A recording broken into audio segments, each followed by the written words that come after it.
आजाद कश्मीर ये कश्मीरी रियासत का वो हिस्सा है जो पाकिस्तान के हिस्से में आता है, लेकिन देखा जाए तो आजाद कश्मीर का अपना सदर है, अपना वजीर आजम है, अपनी असम्बलियां हैं, अपना सुप्रीम कोर्ट है, अपना हाई कोर्ट है और यहाँ तक के आजाद कश्मीर का अपना फ्लैग भी है। आजाद जम्मू कश्मीर तकरीबन 13,300 मुरब्बा में फैला हुआ है और यहाँ की कुल आबादी तकरीबन 42 लाख है। आजाद कश्मीर के नॉर्थ में गिलगित बलोचिस्तान, साउथ में पंजाब, वेस्ट में खैबर पख्तूनख्वा और ईस्ट में इंडियन ऑक्यूपाइड कश्मीर वाक़या है। आजाद कश्मीर और इंडियन ऑक्यूपाइड कश्मीर की दरमियानी बाउंड्री लाइन को LOC यानी लाइन ऑफ कंट्रोल कहा जाता है, जिसकी कुल लंबाई 720 किलोमीटर है। 24 अक्टूबर को आजाद जम्मू कश्मीर में यौम आजादी मनाया जाता है। ये वो दिन है जब 1947 में आजाद जम्मू कश्मीर की हुकूमत बनाई गई थी। आजाद कश्मीर का रियासती दरख्त चन्नार, परिंदा मिनाल फेजेंट, जानवर लाल बारासिंगा है और रियासती खेल पोलो है। आजाद जम्मू कश्मीर की इस इन्फॉर्मेशन के बारे में आप क्या सोचते हैं, ये कमेंट में बताइएगा। मजीद ऐसी इंटरेस्टिंग वीडियोस के लिए टेक वाले दोस्त को अभी आपका मेज़बान शेख अजीज़ुर रहमान। कश्मीर स्पेशल में आज हमारे साथ माहिर कानून सुप्रीम कोर्ट ऑफ पाकिस्तान जनाब मोहम्मद साकिब जलानी साहब हमारे दरमियान और हमारी नशिस्त का हिस्सा हैं। अस्सलाम वालेकुम। वालेकुम सलाम जी। कैसे हैं सर, आप खैरियत से हैं? शुक्रिया जी। सर, नाजरीन की आगाही के सिलसिले में आपका तारुफ। जी, मेरा नाम साकिब जिलानी है जी। मैं सुप्रीम कोर्ट ऑफ पाकिस्तान का वकील हूँ और मेरा civil, commercial, corporate, constitutional matters को मैं डील करता हूँ और इसके अलावा ह्यूमन राइट्स रिलेटेड मैटर्स भी मेरे काफ़ी हैं मेरे पास, जिनको मैं देखता हूँ। सर, निज़ाम तालीम के बारे में कुछ आगाह करें और अपनी पस मंज़र तालीमी सफ़र के बारे में कुछ भी आगाह करें सर। अपनी तालीमी जी। मेरा बेसिकली मेरी एजुकेशन, बुनियादी एजुकेशन जो है ओ लेवल्स तक मुल्तान में हुई थी, मुल्तान पब्लिक स्कूल में, और उसके बाद हम फिर यहाँ पे लाहौर में मूव हो गए जी। फैमिली के साथ। और लॉ मैंने यूनिवर्सिटी ऑफ पंजाब से किया है और मेरा university of London external programme में भी मेरे LLB डिग्री मेरे पास सर, है। माजी और मौजूदा निज़ाम तालीम के बारे में आपकी क्या राय है? देखें जी, माजी की तालीम का जो निज़ाम है और मौजूदा, मैं आपको, मेरा ये सब्जेक्ट तो नहीं है, जी जी। बट जो मेरी एज अ लॉयर मेरा एक्सपीरियंस है और जो कुछ मैंने एजुकेशन के हवाले से, हम लिटिगेशन भी हम जी इनफैक्ट करने जा रहे हैं, तो मेरे मेरे ख्याल में जो नेशनलाइजेशन से पहले का जो तालीमी इदारों की जी नेशनलाइजेशन से पहले जो एक निज़ाम था, उसमें क्वालिटी ऑफ एजुकेशन नज़र आती थी इन दी पब्लिक सेक्टर जी स्कूल्स, जो हुकूमत के स्कूल्स थे, जी। गवर्नमेंट कॉलेजेस स्कूल थे, थे जी। गवर्नमेंट स्कूल्स जिन्हें जी आप कहते हैं। अनफॉर्चुनेटली जिस तरह आबादी बढ़ती गई और फिर ये उस आबादी को केटर करने के लिए प्राइवेट सेक्टर जी को आना पड़ा, हुकूमत ने उसको अलाउ किया। तो जहाँ तो इसका पॉजिटिव एक पहलू भी है कि क्वालिटी जो है वो ज़्यादा प्राइवेट स्कूल्स में जी। आजकल आप देखते हैं कि स्कूल कॉलेजेस में लोग ज़्यादा पसंद करते हैं बच्चों को भेजना। तो लेकिन इसका नुकसान ये हुआ कि जो पब्लिक सेक्टर स्कूल्स हैं उसमें हुकूमत की जो तवज्जो है, फोकस है, वो कम होता चला जी। गया और जिसकी वजह से तालीम का मेयार जो है वो। लेकिन सर, देखने में आया है कि मौजूदा दौर में तालीम आम है, तरबियत मौजूद नहीं। जी, तरबियत की आगाही के सिलसिले में आपका क्या पैगाम है? ये बहुत अच्छा आपका सवाल है जी।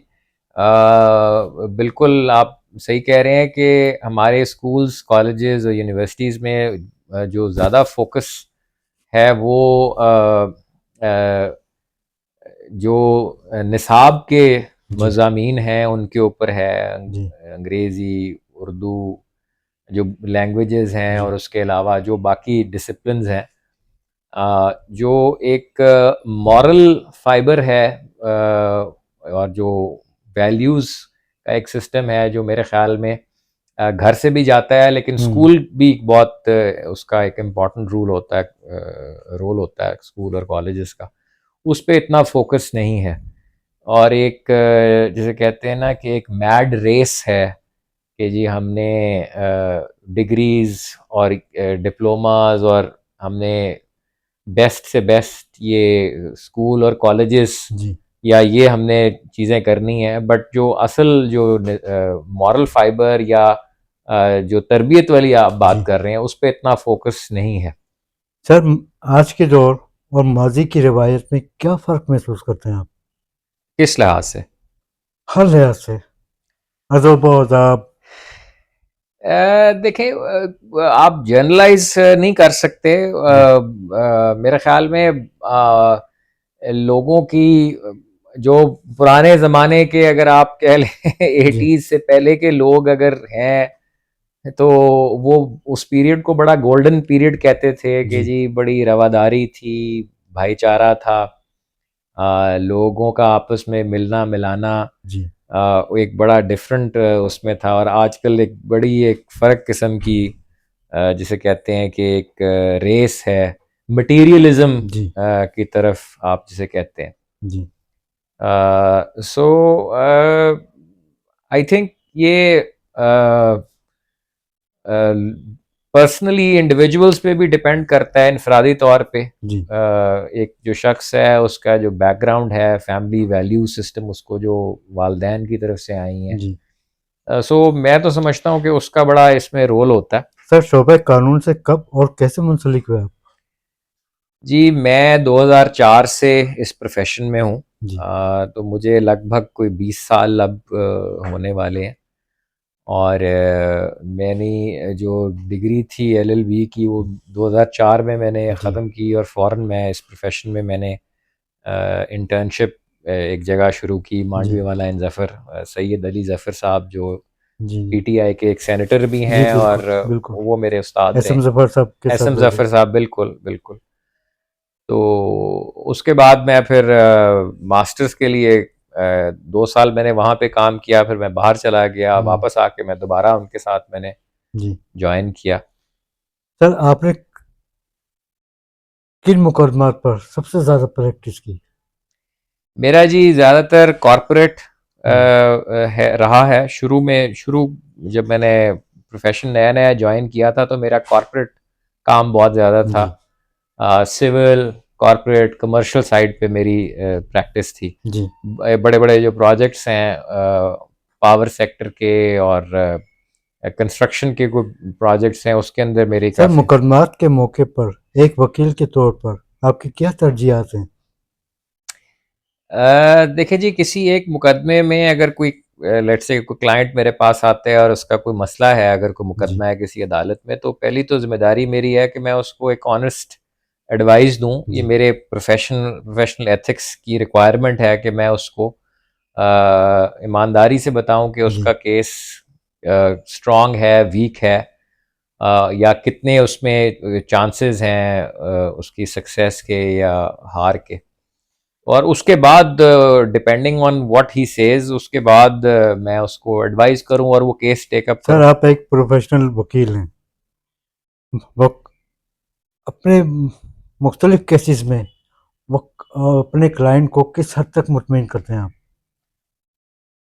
देखें जी, हमारी पूरी कोशिश होती है कि हम बड़े ट्रांसपेरेंटली उनके साथ डील करें। जी उनको मेरे ऑफिस में कोई भी, हमारे जो टीम है, छोटी सी जी हमारी टीम है, हमारा बुनियादी ये होता है कि हमने उनको बिल्कुल क्लियर और ट्रांसपेरेंट एडवाइस देनी है। जी उनको किसी खुशफहमी में नहीं रखना। अगर उनका केस वीक है तो उनको बता देंगे कि जी ये वीक केस है, जी और एंगेजमेंट से पहले ही बता देंगे। अगर वो पहली दफ़ा हमारे पास आए, हम ये नहीं करते कि जी हम उनको ले लें, वीक जी केस ले लें और उसके बाद उनको पैसे फीस लेके और फिर बाद में। जी तो क्योंकि मैं समझता हूँ कि वो आई थिंक वैसे भी एथिकली भी ठीक नहीं है, और आपके प्रोफेशन के लिए भी ठीक नहीं है, आपकी अपनी साख और रेपुटेशन के लिए ठीक जी नहीं है। सर, माजी के वकला, जैसे कि आप माजी 20 ईयर्स हो रहे हैं, आपको का एक्सपीरियंस है। माजी के वकला अपने सीनियर के साथ प्रैक्टिस करते थे। हम्म। जूनियर वकला ऐसी प्रैक्टिस से महरूम है। इसकी वजह क्या है? आई थिंक के डिपेंड करता है। जूनियर वकला भी सीनियर्स के साथ करते हैं। मैं तो कई लॉ फर्म्स में देख रहा हूँ। जी सिर्फ एक चीज़ जो थोड़ी सी जो मेरे मुशाहिदे में आई है वो ये है कि आजकल के जो यंग लॉयर्स हैं जी उनको बस बहुत जल्दी होती है कि वो किसी तरह पैसे बहुत सारे ढेर सारे कमाना शुरू कर दें, जी जबकि लॉ का जो प्रोफेशन है वो बहुत पेशेंस डिमांड जी। करता है, बहुत मेहनत और बहुत पेशेंस। सर शोबा कानून में तालीमी लिहाज से वकला के लिए किस हद तक अकेडमियाँ कायम की गई हैं? ये बहुत अच्छा आपका सवाल है। मेरे ख्याल में जो तालीम, जो एलएलबी या लॉ की तालीम के बाद जो प्रैक्टिकल जी जो ट्रेनिंग है उसके लिए कोई खातिर खा इंस्टीट्यूट्स नहीं है। जी। बल्कि मैं शायद ही कोई ऐसा इंस्टीट्यूट हो जो प्रोफेशन। सर आपके ख्याल में बार का क्या किरदार है? देखें जी, मैं समझता हूँ कि हमारी बार्स जो हैं वो शायद इस एस्पेक्ट को थोड़ा सा निगलेक्ट कर रही हैं। जी ऑल्दो कुछ वकला हैं, जी मैं जानता हूँ, मसलन मोहम्मद अहमद क़य्यूम साहब हैं, जी। जस्टिस कयूम साहब के जस्टिस साहबजादे। क़य्यूम साहब के साहबजादे। जी वो इस वक्त पंजाब बार काउंसिल जी में भी हैं मेंबर हैं। और मुख्तलिफ ओहदेों पे रहे हैं जी जी बार्स की। उन्होंने बहुत काम किया है और आई थिंक वो तारीफ़ के मुस्तहिक हैं। उन्होंने इस हवाले से एक कई साल वो एक सीरीज़ ऑफ लेक्चर्स करते रहे, बार वोकेशनल कोर्स करते रहे और आई थिंक अभी भी कर रहे हैं। सर आजकल देखने में लेकिन ये उनकी एक पर्सनल, जी जिसे कहते हैं कि एक उन्होंने अपना एक पर्सनल उनका एफर्ट था। जी तो and I really wish and hope, wish him the best कि अगर वो इसको इंस्टीट्यूशनलाइज कर लें बार की सतह पे तो और भी अच्छा हो जाए। सर वकला के एहतजाज और अदालती बाइकाट के बाइस साइलिन को मुश्किलात दरपेश आती हैं। आप इस तर्ज अमल को किस निगाह से देखते हैं? देखें जी, पहली बात तो ये है कि मैं ये जेन्युइनली बिलीव करता हूँ कि हर शहरी को, पाकिस्तान के हर शहरी को जी ये हक है कि वो पीसफुल तरीके से वो अपना एहतजाज जो है वो रिकॉर्ड करे। जी और ये इनफैक्ट हमारा हर शहरी का, चाहे वो लॉयर है, चाहे वो डॉक्टर है, जर्नलिस्ट है, ये उसका फंडामेंटल राइट है। जी और अपने हकूक़ के लिए अपने आप को ऑर्गेनाइज करना, प्रोटेस्ट करना, इसमें बिल्कुल कुछ गलत नहीं है और बल्कि ये एक पॉजिटिव चीज़ है, ये बहुत बेहतर चीज़ है। लेकिन सर एहतजाज की आड़ में मासूम जानों से भी तो खेला जा रहा है। जी जी, मैं उस पर भी आता जी हूँ। अब जहाँ तक अदालती बाइकॉट्स का ताल्लुक है, जी मैं समझता हूँ कि इसमें जो बार की लीडरशिप है जी और जो बार के ओहदेदारान हैं, कैबिनेट्स हैं मुख्तलिफ बार जी एसोसिएशंस की, उनको आई थिंक इंटरनल मैकेनिज्म्स बनाने चाहिए कि किन इश्यूज के ऊपर, क्या कौन से ऐसे इश्यूज इतने सीरियस जी हैं जिनके ऊपर जो है अदालती बाइकॉट होना चाहिए और कौन से इश्यूज हैं जिन पे नहीं होना जी चाहिए। मेरे ख्याल में इसकी एक एक डिमार्केशन, या जिसे आप कहते हैं ना कि एक ये डिस्क्रिमिनेशन करनी पड़ेगी। जी लेकिन मैं समझता हूँ कि अगर कोई बहुत सीरियस और फंडामेंटल इशू है जिससे एक बुनियादी हकूक़ इफ़ेक्ट हो रहे हैं, जी लोगों के, आवाम के, वकला के बुनियादी हकूक़ इफ़ेक्ट हो रहे हैं और अगर किसी हुकूमती इदारे की तरफ से कोई ऐसे एक्शंस हैं तो उस सूरत में मैं उसको बिल्कुल गलत नहीं समझता, जी लेकिन it should be measured. The protest की भी इट शुड बी मेजर्ड। ये नहीं है कि जी एक अनरीजनेबल एक्सटेंट पे चीज़ चली जाए। बट मैं इसके भी अगेंस्ट हूँ कि ये आप बाज़ लोगों का वकला का ये ख्याल है कि जी ये बिल्कुल ही गलत है, ये होना ही नहीं चाहिए, और इस पे जजमेंट्स भी हैं जी जी। जो मना करती हैं कि बाइकआउट नहीं कर सकते आप अदालत। सर देखने में यह है कि अगर बात की जाए माजी की, माजी के साबिक सदूर और उहदेदारान एहतजाज करते नजर आते थे, लेकिन आजकल वकला खुद सियासी मैदान में उतरे हुए हैं, जी। इसकी वजह क्या है? बस ये इसकी वजह हमारे मुल्क की सियासत है। जी। हमारे मुल्क में अदालतों बहुत सारे जो सियासी मसाइल हैं, सियासी इश्यूज़ हैं, वो अदालतें रिज़ॉल्व कर रही हैं। बदकिस्मती से हमारे जो पॉलिटिकल क्लास है उनमें यूनिटी नहीं है, जी। और हम अपने जो इनफरादी या पॉलिटिकल डिफरेंसेस हैं उनसे अबव राइज नहीं कर पा रहे, और हम डिस्प्यूट्स दूसरे एक्टर्स के पास लेके जा रहे हैं। लेकिन सर, वकालत के शोबे की साख बुरी तरह नुकसान पहुंच रहा है। ये प्रोफेशनल पेशा है, इसको कैसे बचाया जाए? देखिए जी, मैं इस व्यू से पूरी तरह एग्री नहीं करता। वकला की जो रेपुटेशन है वो इनफरादी तौर पे कुछ केसेस में यस, अब शायद कुछ बुरी एग्जांपल्स आई हैं, लेकिन अगर आप तारीखी हवाले से देखें तो वकला ने हमेशा रूल ऑफ लॉ को सपोर्ट किया है, कॉन्स्टिट्यूशनलिज्म को सपोर्ट किया है, डेमोक्रेसी को सपोर्ट किया है। लेकिन हर सर, मार्शल लॉ, आज वही वकला सियासी मैदान का हिस्सा बने हुए हैं सर। देखिए जी, इसमें कोई गलत चीज नहीं है। आप कह सकते हैं कि मतलब हर बंदे का एक राइट है कि वो अपने आप को किसी पॉलिटिकल पार्टी से एसोसिएट करे। मैं आपको जो बात करना चाह रहा हूँ वो ये है कि वकला की आप हिस्टोरिक कंट्रीब्यूशन देखें पाकिस्तान के अंदर, कि 47 से अब तक जितने भी डिक्टेटर्स आए हैं, मिलिट्री डिक्टेटर्स आए हैं, मार्शल लॉज आए हैं, उसमें हमेशा वो जमहूरियत के साथ खड़े रहे हैं। ठीक है। उन्होंने जद्दोजहद की है। 2007 में जो जनरल मुशर्रफ के खिलाफ तहरीक चली तो उसमें वकला पेश थे।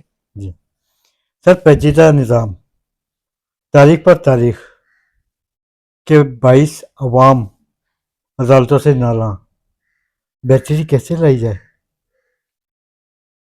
देखें जी, ये सवाल, इसका जवाब सिंपल नहीं है, और इसमें किसी एक जो एक्टर है हमारे लीगल प्रोफेशन के अंदर, वकला हैं, अदालतें हैं जी, और फिर जो हमारा एडमिनिस्ट्रेशन है उसका भी, हुकूमत का भी उसमें अमल दखल है, जस्टिस सिस्टम के अंदर।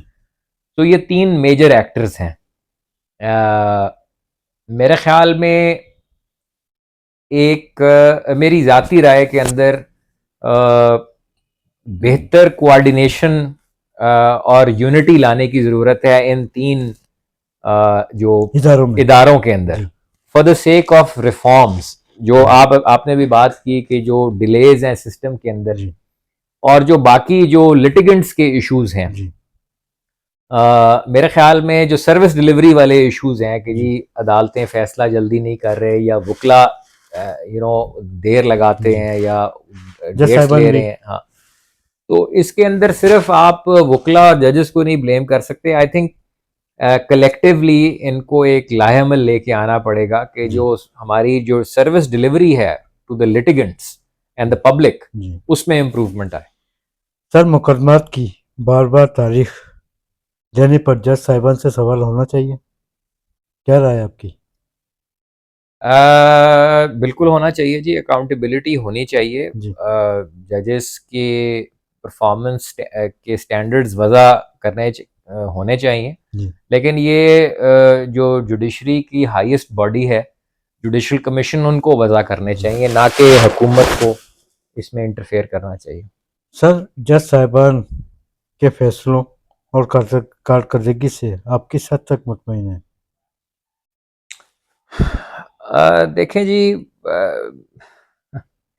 मिक्स्ड पिक्चर मैं कहूँगा।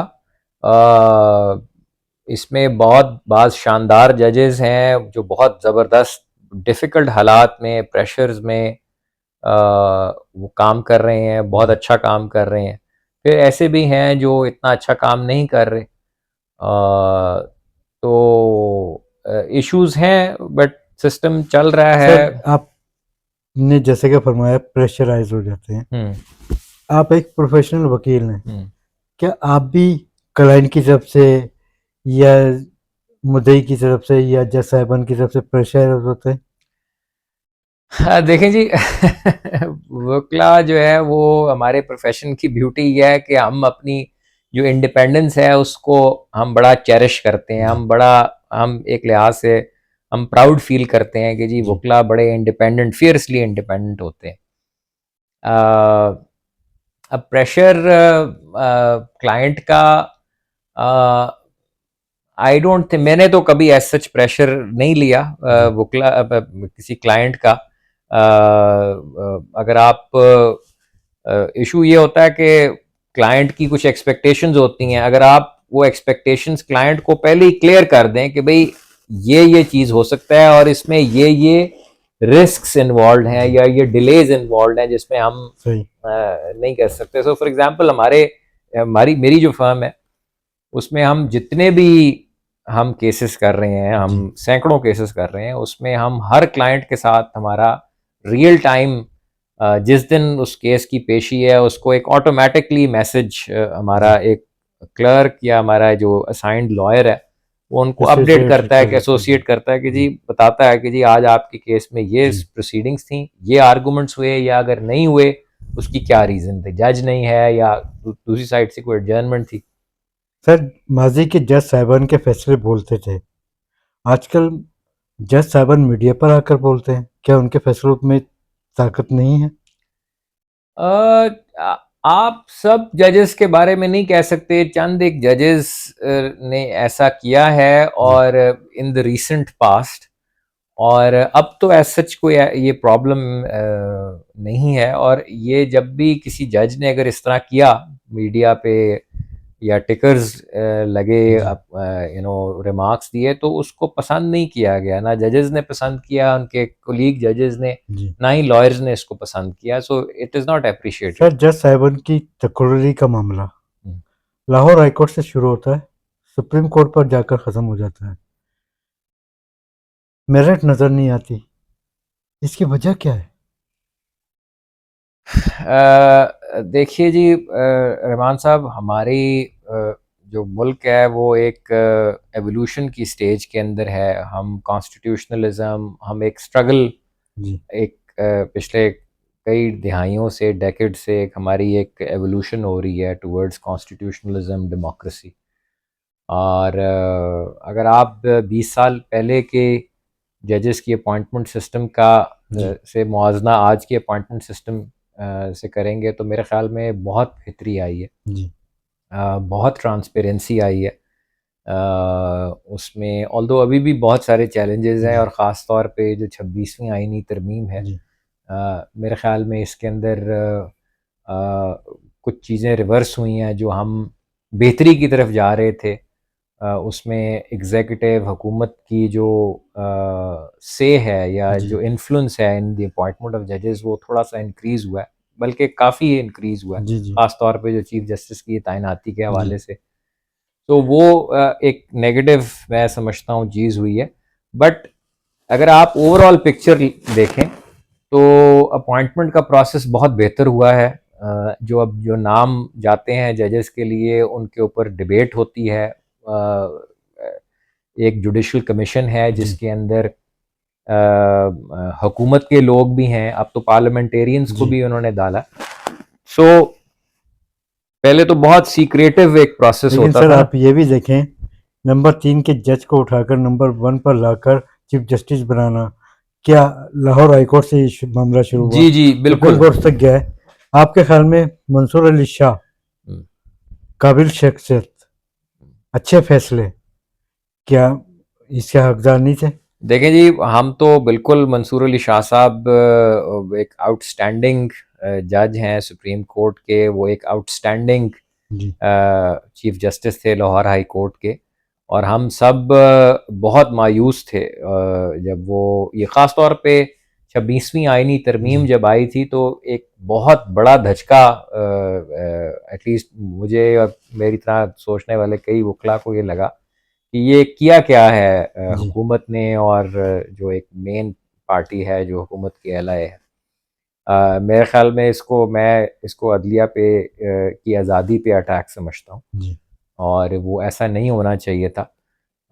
लेकिन मैं आपको जो गुड न्यूज़ दे दूँ इस हवाले से वो ये है कि जस्टिस याया अफरीदी भी एक बहुत आउटस्टैंडिंग और दयानतदार जज होने की उनकी रेपुटेशन रही है। जी और जो 26वीं आईनी तरमीम को अदालतों में जो सुप्रीम कोर्ट में कई पिटिशंस फाइल हुई हैं, मैं भी कर जी रहा हूँ कुछ और वकला कर रहे हैं। जी वकला के जी साथ और भी कर रहे हैं हम। तो हमें उम्मीद है कि ये इंशाल्लाह ये चीज़ रिवर्स होगी। सर, आपके ख्याल में 26वीं आईनी तरमीम कैसे पास हुई? देखें जी, जो मीडिया के ऊपर रिपोर्ट्स थी उसमें तो ये था कि शायद कुछ वोटों को एक या दो वोट्स कोर्शन के ज़रिए उनको जी ज़बरदस्ती जो बीएनपी बलूचिस्तान जी नेशनल पार्टी और के जी जो जी सेनेटर्स थे उनको ज़बरदस्ती वोट दिलवाया गया, वो फ्री विल के वोट्स नहीं थे। जी ये मीडिया की रिपोर्ट्स हैं।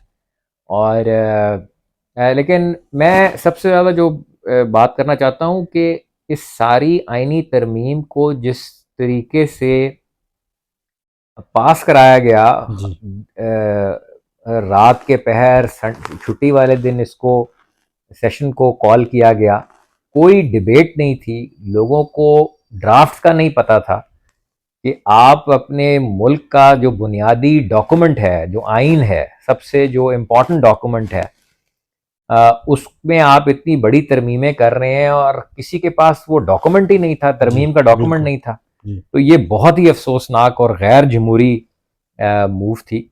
ऐसे नहीं होना चाहिए था। और हम अपनी इनफैक्ट ये भी हमारा एक ग्राउंड है इन दी जी पिटिशन जो मैं फाइल कर रहा हूँ, उसमें हम ये ग्राउंड लेंगे कि जहाँ पे इतनी बड़ी लेजिस्लेशन होने जा रही है, बुनियादी आपके आइन बुनियादी डॉक्यूमेंट को चेंज किया जा रहा है, जी तो ये कैसे मुमकिन है कि आप जो पब्लिक है उनको, और बल्कि पब्लिक रिप्रेजेंटेटिव्स जो हैं, एमएनएज हैं, उनको भी आपने जो है वो पूरी तरह पिक्चर में लिए बगैर आपने बगैर किसी डिबेट के पास करा दिया।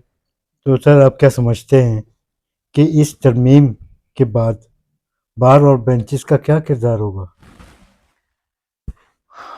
देखें जी, बदकिस्मती से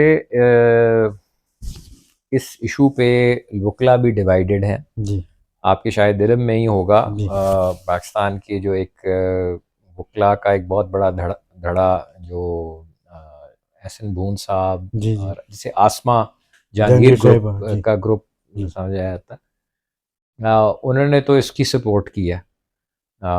मेरे ख्याल में इस पे बिकॉज़ हम पॉलिटिकली आप देखें कितनी पोलराइजेशन हुई जी भी है, तो वकला के अंदर भी इस इशू के ऊपर पोलराइजेशन है। जी और आई थिंक इस पे यूनिटी की ज़रूरत है, वकला को मुत्तहिद होना चाहिए इस इशू पे। जी जो पर्सनल जो पॉलिटिकल डिफरेंसेस हैं, आपस के जो हमारे ग्रोह हैं उनमें वो नहीं होने चाहिए। और ये जो भी मिसअंडरस्टैंडिंग्स हैं उनको रिजॉल्व होना चाहिए और इस पे एक यूनाइटेड फ्रंट होना चाहिए against this amendment. Sir, supreme court में 60,000 केसेस इल्तिवा का शिकार। जी, आपके ख्याल में ज़ेर अदालतों से ज़ेर इल्तिवा केसेस कैसे निपटाए जाएं? देखें जी, इसमें एक होलिस्टिक और एक बड़ी पिक्चर को हमें देख के हमें रिफॉर्म्स करने पड़ेंगे। जी पहली बात तो ये है कि मैं बिलीव नहीं करता कि सुप्रीम कोर्ट में जो बैकलॉग या पेंडेंसी का इशू इतना बड़ा है। जी असल जो जो इशू पेंडेंसी और बैकलॉग जिसे कहते हैं वो सिविल अदालतों में और हाई कोर्ट्स में है, जी और वहाँ पे एडिशनल जजेस लगाने की ज़रूरत है जो कि नहीं लगाए जा रहे। जी एक तो मेरे ख्याल में जजेस लगाने चाहिए, जल्द से जल्द लगाने जी चाहिए, कॉम्पिटेंट काबिल ईमानदार जजेस लगाएं। और दूसरा ये है कि जो एग्जिस्टिंग जजेस भी हैं उनके पास टूल्स और वो रिसोर्सेज उनको प्रोवाइड किए जाने चाहिए। जी जो हमारी एडमिनिस्ट्रेशन है, कोर्ट्स की एडमिनिस्ट्रेशन कह लें, हुकूमत कह लें, जो उनको जस्टिस डिलीवरी के अंदर हेल्प कर सकें। जी अब आप लोग जजेस को क्रिटिसाइज तो बहुत करते हैं कि जी डिलेज बहुत हैं, लेकिन उनके जो एक्चुअल सर्कमस्टांसेस हैं वो उनको देखते नहीं हैं। जी अब एक सिविल जज की मैं आपको मिसाल देता हूँ कि उसकी एक एवरेज जो कॉज लिस्ट है दिन की, वो 70, 80, 90, 100 केसेस बाज कर जी लगे होते हैं। और आप मुझे बताएं कि 8:30 से 3:30 बजे तक के टाइम के अंदर it is humanly impossible for a civil judge to deal with all those cases properly. जी ठीक है, जिसकी वजह यह है कि वो कुछ केसेस को जाहिर है उसको इल्तवा करने पड़ते हैं, फिर उन केसेस के अंदर उसने एविडेंस करवाना है, उसने मुख्तलिफ एप्लीकेशंस जो वकला सबमिट करते हैं उनके फैसले करने हैं। लेकिन सर आप लाहौर की हालत देखें, जज साहिबान की तादाद 47 चल रही है जबकि 60 बताई जाती है। जी, इस मौजूदा दौर में कम से कम 150 जज साहिबान होने चाहिए हाई कोर्ट के अंदर। आपकी क्या राय है? मैं कोई नंबर तो नहीं कह सकता, बट जो एटलीस्ट सैंक्शन स्ट्रेंथ है, 60 जजेस की सैंक्शन स्ट्रेंथ है, वो तो कंप्लीट होनी चाहिए। जी सुप्रीम कोर्ट में जज साहिबान की तादाद बढ़ाने का फैसला किया गया है, इस सिलसिले में आप क्या कहेंगे? मैं समझता हूँ कि ये एक बिल्कुल गलत मूव है जी और दिस अगेन ये 26वीं आईनी तरमीम से लिंक्ड, जिन रीजंस की वजह से वो 26वीं आईनी तरमीम इन्होंने की है, उसी रीज़न से ये इन्होंने तादाद बढ़ाने की कोशिश कर दी है, बढ़ा दी है। और ये जो मुझे रिस्क लग रहा है इसमें, ये कोर्ट पैकिंग करना चाहते हैं जी बिकॉज इनकी जुडिशल कमीशन के अंदर एक मेजॉरिटी आ गई है। जी तो आई थिंक कि उसमें अब रिस्क ये है कि ये अपने जो मनपसंद के जजेस हैं उनको ये अपॉइंट कराने की कोशिश जी करेंगे। सर नए चीफ जस्टिस साहब के लिए चैलेंजेस क्या हैं? देखें जी, सबसे बड़ा चैलेंज तो मेरे ख्याल में ये 26वीं आईनी तरमीम जी ही है और उससे मुतल्लिका पटिशन्स हैं। और क्योंकि ये इन इश्यूज़ के ऊपर फैसला होना बहुत ज़रूरी है और जल्द से जल्द होना बहुत ज़रूरी है। कहा जा रहा है कि ऊपर से भी फैसले नामंजूर किए जाए, सम- ऊपर से फैसले। हाँ, देखें जी, मैं आपको ये बता दूं जी कि याया अफरीदी साहब जो चीफ जस्टिस पाकिस्तान है, वो किसी के ऊपर से फैसले मानने वाले नहीं है। जो मर्जी लोगों के खदशात हैं या वो हैं, ये मैं आपको बता सकता हूँ, वो किसी के ऊपर से फैसले नहीं मानेंगे। उनकी बहुत इंशाल्लाह। अच्छी शोहरत है इंशाल्लाह, और उनके वालिद साहब की भी बहुत अच्छी शोहरत थी, वो एक बड़े बासूल जी और ईमानदार ब्यूरोक्रेट रहे हैं। हमारा मफलूज अदालती निज़ाम बड़ी सर्जरी के बगैर पैरों पर खड़ा नहीं हो सकता, आपकी क्या राय है? देखिए जी, मैं ये जो है ना, इस तरह की होल स्केल और ड्रास्टिक चेंजेस, ड्रास्टिक रिफॉर्म्स, मैं इसको गलत समझता हूँ। जी मैं समझता हूँ कि किसी भी प्रोफेशन, चाहे वो वकला का प्रोफेशन हो या कोई और जी जी एरिया है, उसमें इस तरह नहीं, इसमें रिस्क बहुत होते हैं, इस जी तरह नहीं होना चाहिए। मतलब ये मेरी राय है। मेरे जी ख्याल में हमारे जो अदल का निज़ाम है उसके अंदर इंक्रीमेंटल एडिशंस होनी चाहिए, चेंजेस होनी चाहिए, जी और वो मुशाहिदे के बेस्ड पे, स्टेटिस्टिक्स के बेस पे होनी चाहिए। तो ये सर नहीं है कि आपके ख्याल में अदल इंसाफ को कैसे फहाल बनाया जाए? देखिए जी, it starts with the appointment of जजेस। मेरे ख्याल में इंटेग्रिटी वाले, असूल वाले जजेस लगाएं, और उनको प्रॉपर रिसोर्सेज दें कि वो अपना जो काम जो है वो डिलीवर कर सकें। जी सबसे पहले तो ये चीज़ है। दूसरे ये है कि वकला की साइड से भी जो हमारी बार्स हैं, आई थिंक उस उनकी भी ऊपर जिम्मेदारी बनती है कि वो अपना एक रोल अदा करें, जी और जिस तरह मैंने पहले कहा कि वो रिफॉर्म्स के हवाले से वो एक्टिवली एंगेज करें विद द जजेस and with the government also, ताकि ये निज़ाम बेहतर हो। इस सर जूनियर वकला को क्या पैगाम देना चाहेंगे आप? जूनियर वकला को मैं कहूँगा कि जी वो मेहनत करें, हम्म, डिसिप्लिन्ड रहें। शुरू में बहुत मुश्किल होती है, ख़ास तौर पे यंग वकला के लिए, जब बिल्कुल आपको कुछ पता नहीं होता, जी पैसे भी जी आपको इस प्रोफेशन में नहीं आ रहे होते। वो उनको स्टेडफास्ट वो रहें, जी और पैसे के पीछे मत भागें, फोकस करें अपनी स्किल डेवलपमेंट में, फोकस करें कि वो ज़्यादा से ज़्यादा लीगल नॉलेज हासिल करें। जो भी उनके पास छोटा बड़ा केस आता है उसको मेहनत से करें, जी तमाम उसके एस्पेक्ट्स को देखें और अपने अंदर एक पब्लिक सर्विस की स्पिरिट लेके आए कि हर केस के अंदर आपने सिर्फ पैसे को नहीं देखना। जी अगर एक अच्छा केस है, ह्यूमन राइट्स का केस है, कोई ऐसा शख्स है जो शायद अफोर्ड नहीं कर सकता जी फीस, या उसके कोई और इशू है, उसको हेल्प करें। जी और क्योंकि इस प्रोसेस में उनको खुद बहुत कुछ सीखने को जी मिलेगा, बिल्कुल उनको अपने आप पे वो फख्र भी कर सकेंगे कि जी हम कोई एक पब्लिक काम भी कर रहे हैं, पब्लिक सर्विस भी कर रहे हैं, सिर्फ हम नैरोली पैसे को नहीं देख सर गजा पे बात करते हैं। रहे। आपके ख्याल में फ़लस्तीनी अवाम का क्या मुस्तकबिल है? देखिए जी, गज़ा के अंदर जो बर्बरियत और जो जेनोसाइड हो रहा है, जी पहले तो ये एक मैं समझता हूँ कि मुस्लिम उम्मा के लिए एक बहुत बड़ा ये लम्हा फ़िक्रिया है जी कि वो सारा मिडल ईस्ट जो है उसमें मेजॉरिटी मुस्लिम ममालिक की है और इसराइल के इर्द गिर्द घिरे हुए हैं। जी लेकिन बदकिस्मती से किसी मुस्लिम कंट्री की ये जुर्रत नहीं हो रही कि वो इसराइल को कन्फ्रंट करे। लेकिन सर ये इम्तहान फ़लस्तीनियों का नहीं, मुस्लिम उम्मा का भी है। बिल्कुल आप दुरुस्त फरमा रहे हैं, जी बिल्कुल आप तो इस सही कह सिलसिले रहे में हैं। आपकी ये क्या? सिर्फ जी फ़लस्तीनियों का नहीं है, हमारा भी है। जी लेकिन हम बदकिस्मती से हम ऐश व इशरत में पड़े हुए हैं मुस्लिम। हम तालीम, मेहनत, जुस्तजू, उससे हम दूर चले गए हैं जी और हमें अपना जान माल ज़्यादा अजीज़ हो गया। जी तो कश्मीर पे बात करते हैं सर।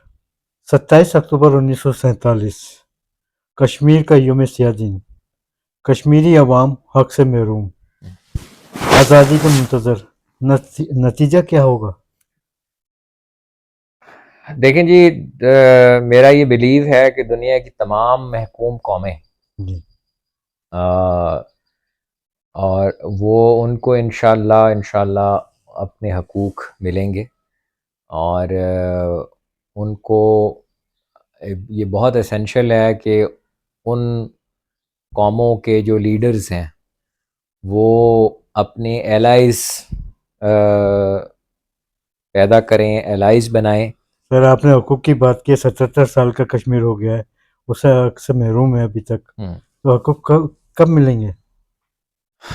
देखिए जी, हकूक़ उसको इंशाअल्लाह मिलेंगे। बदकिस्मती से कश्मीर की जो डिस्प्यूट है उसमें मैं समझता हूँ कि इंडियन गवर्नमेंट की एक जो फ्लॉड पॉलिसीज़ कह जी लें और उनके जबर कह लें, एक वो बहुत बड़ा आई थिंक एक फैक्टर है जिसकी वजह से उनको अभी तक हकूक़ नहीं मिले। और मैं समझता हूँ कि पाकिस्तान के साथ भी जो डिस्प्यूट है, वो भी एक फैक्टर है। इंडिया जी पाकिस्तान की जो आपस की लड़ाई है, ऑब्वियसली हम तो यही क्लेम करते हैं कि जी हम कश्मीर के ऊपर लड़ रहे हैं। जी लेकिन मेरे ख़्याल में बहुत सारे मौक़े ऐसे आए जिसके अंदर अमन की तरफ चीज़ें जा सकती थीं जी और उससे कश्मीर का भी जी भला हो जाता, बट वो आपको पता है कि ऐसे एक्टर्स कुव्वतें हैं। फ़लस्तीन और कश्मीर की आज़ादी के लिए के सिलसिले में हुकूमत वक्त को आपका पैगाम? देखिए जी, पहली बात तो ये फ़लस्तीन और गज़ा को हम कंपेयर कर ही नहीं सकते। गज़ा में जो हो रहा है वो जी तो it's unimaginable, it's the worst.